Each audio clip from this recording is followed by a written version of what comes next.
It's been called one of the most reproduced photographs of all time, and the image that reframed everything. On December 7th, 1972, during a trip to the moon, the crew of Apollo 17 captured the Earth, illuminated blue and white, glimmering in space. Often called the Blue Marble, it has become a defining symbol of NASA's space program and an icon in US and global visual culture. But this was the first and, as it would turn out, the last to be taken by a human. All of the astronauts on board, Gene Cernan, Ronald Evans and Harrison Schmitt, have, at different times, claimed to have been the one to have grabbed the Hasselblad camera and snapped the defining shot. NASA credits them all. Perhaps, though, the real power of this image transcends any single author or organization. It is the photograph in which so many have found connection and resonance. From environmental scientists and the environmental movement to artists, philosophers, filmmakers, technologists, and political activists, the Blue Marble continues to elicit fascination and critique. Images of the Earth from space have found themselves center of attention once again. We revisit the original, the iconic, the famed Blue Marble, devoted to revisiting this iconic image. It's been described as one of the most reproduced photographs of all time. Why do you think the Blue Marble has received so much attention?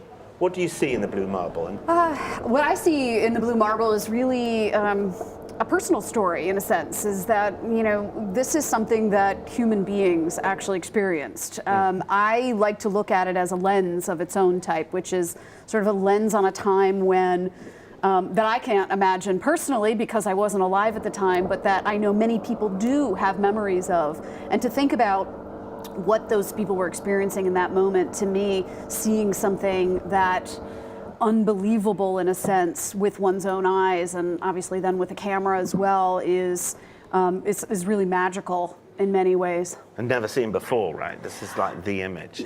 But to see it in its entirety like this was the first time. Well, I grew up in that period, and visions of the globe were everywhere. So you didn't actually need the picture, this particular picture. You could see it in movies, on television.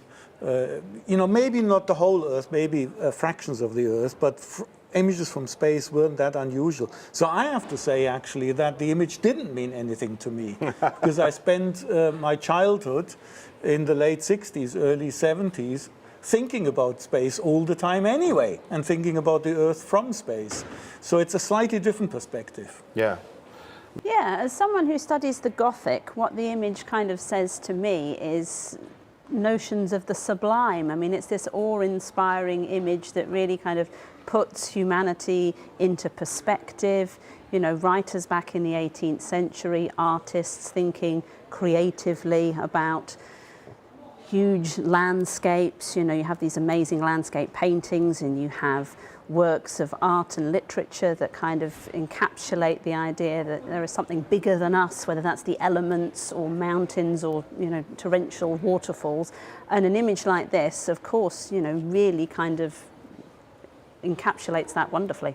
I think it's a really interesting photo that combines the awesomeness of the science, like the engineering and the science that let us take that photo. You know, this is pretty much the first time that a human took a photo of the entire disk of the Earth. So it's sort of the combination of the awesome technology and then the inspiringness of, I don't think that's a word, but the awe-inspiring photo that it is. And it sort of combines the hugeness of the globe, and like every human alive except for 3 is in that photo.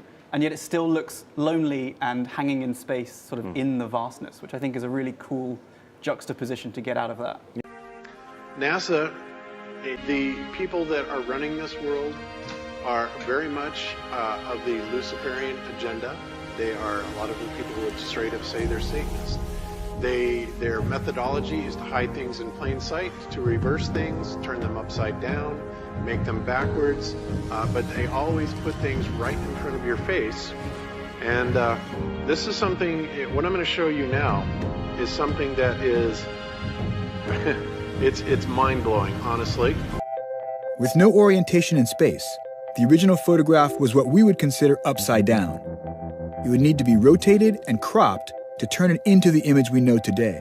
15 Woe unto them that seek deep to hide their counsel from the Lord, and their works are in the dark, and they say, Who seeth us? And who knoweth us? 16 Surely your turning of things upside down shall be esteemed as the potter's clay, for shall the work say of him that made it, He made me not? Or shall the thing framed say of him that framed it, He had no understanding? Illusion will be created so vast, so large that it escapes their perception. Those who see it will be thought of as insane. Overview effect. That happened as soon as Apollo 17 returned to Earth on December 19th. 4 days later, the Earth image was released to the press and went viral. It got published all over the world. In fact, the Boston Globe made it an entire front cover of their Christmas issue. And in the long term, this thing has gone into children's books and science textbooks and all kinds of places. So that single image really becomes an icon for what we conceive of as the Earth. And that's something that's set in our minds, I think, somewhat permanently.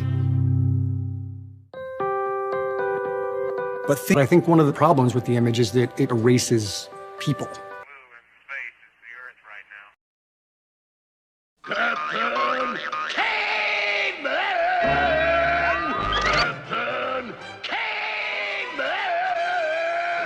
Everyone is taught these lies when they go to school, but I won't go back to the ball.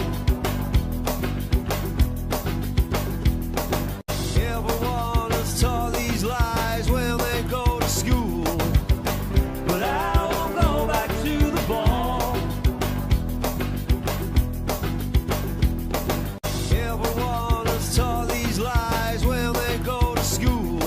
Everyone is taught these lies when they go to school, but I won't go back to the ball. Everyone is taught these lies when they go to school, but I won't go back to the ball. Everyone is taught these lies when they go to school, but I won't go back to the ball. Everyone is taught these lies when they go to school, but I won't go back to the ball. Everyone is taught these lies when they go to school, but I won't go back to the ball. Everyone is taught these lies when they go to school, but I won't go back to the ball.